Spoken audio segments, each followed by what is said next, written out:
Hey there, welcome back to 7 Minute Books. I'm Sam, and today we're talking about Framers by Kenneth Cukier, Viktor Mayer-Schönberger, and Francis de Véricourt. Sophie, I have to ask, did this book change how you think about thinking? Hey there, Sam, it really did. At first I was skeptical, like, another book about mental models? But this one is different. It argues that the most important human ability isn't crunching data or being rational, but something much more subtle, framing. How we decide to see a problem in the first place. Yeah, that opening really got me. They say we're always told to think like machines, be logical, data-driven. But the future belongs to people who can do something machines can't. Choose the lens through which we view reality. Exactly. And they break framing down into three core abilities: causality, counterfactuals, and constraints. Let's start with causality. It's not just correlation, it's the human drive to ask why and to build a story that connects events. Right? They use the example of ice cream sales and shark attacks.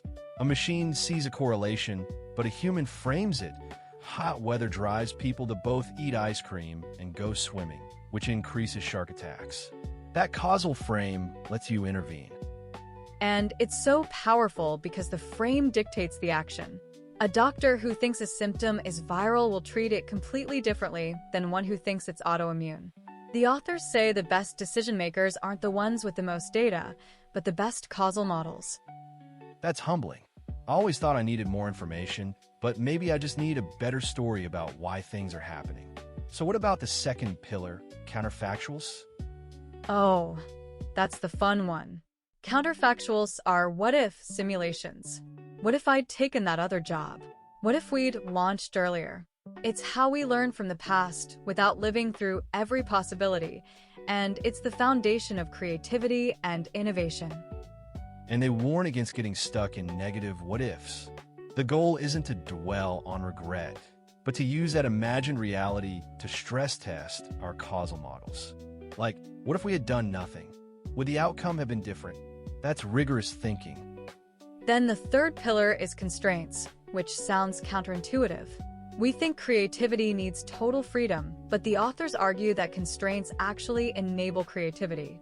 A frame is a set of constraints that tells you what's relevant and what's possible. A painter has a canvas and paint.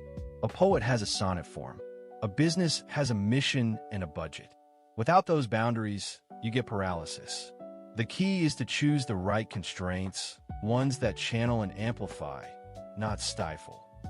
And they talk about how the best frames often come from imposing productive constraints, like Google's mission to organize the world's information, that rule out entire categories of business and focuses everything. It's a frame that guides decisions. So once we have these three pillars, the book moves to how frames work in groups. They introduce this idea of frame diversity, that the most innovative teams aren't the ones with the highest IQs, but the widest variety of frames. Yes. When everyone shares the same frame, you get groupthink. But if you have a physicist, a poet, and a plumber looking at the same problem, they see completely different things. The challenge is managing the conflict productively. The master framer isn't someone who holds the one true frame, but someone who can hold multiple frames simultaneously and shift between them. That requires humility, recognizing that your frame is a choice, not a fact. And then the book ends with a powerful argument about AI. Machines are getting amazing at prediction and optimization within a frame, but they can't choose the frame itself. They can't decide what the goal should be or create a truly novel counterfactual. That reframes the whole automation debate. The jobs most at risk aren't the ones requiring the most intelligence, but the ones with a single, fixed frame, like cashiers or data entry. Jobs that require constant reframing, like CEO, scientist, artist, and are most secure. So the future belongs to framers. People who can think about thinking, who can build better mental models. And honestly, if you want to go deeper, the whole library is over on 7minutebooks.com/app with over 6,000 fiction and nonfiction titles you can read or listen to in any language.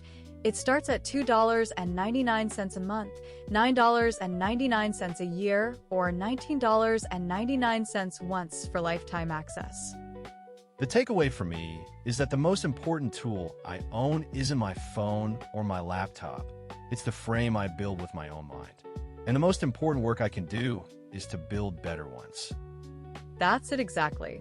Framers reminds us that our power lies not in processing data, but in choosing how to see the world. We'll see you in the next one.